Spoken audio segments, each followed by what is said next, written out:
Xabaringiz bor, butun turkiy xalqlar ayni kunlarda tarixiy futbol bayramini nishonlamoqda. Qardosh Turkiya va jonajon O'zbekistonimizning bir vaqtda jahon chempionati yo'llanmasini qo'lga kiritgani turkiy dunyoda misli ko'rilmagan faxr va qiziqish to'lqinini uyg'otdi. Ikki qardosh elning mundialdagi ishtiroki nafaqat mintaqamiz, balki global miqyosda katta shov-shuvga sabab bo'lmoqda. Ayniqsa, tarixda ilk bor futbol bo'yicha jahon chempionatiga yo'llanma olgan O'zbekiston milliy terma jamoasi atrofida bugun misli ko'rilmagan global qo'llov kuzatilmoqda.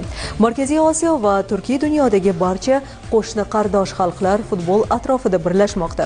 Ayni paytda okean ortida Amerika Qo'shma Shtatlarida qizg'in yig'in o'tkazayotgan oq bo'rilarni ijtimoiy tarmoqlarda butun dunyo futbol ishqibozlari faol olqishlayapti. Tinchimas xorijlik DJ-lar tomonidan Eldor Shomurodov, Abbosbek Fayzullayev va Oston O'runov kabi yulduzlarimizning ismlari bilan yaratilgan maxsus qo'shiq TikTok va Instagram platformalarini tom ma'noda portlatdi va virusli trendga aylandi. Mamlakatimizdagi barcha aholi qatlami, yosh-u qari, ishchilar va talabalar bu challenge-da juda faol. Shuningdek, Markaziy Osiyo blogerlari va chet ellik muxlislar ham yuzlariga O'zbekiston bayrog'i ranglarini surtib, jamoamiz liboslarida dunyoni mahliyo qilishmoqda.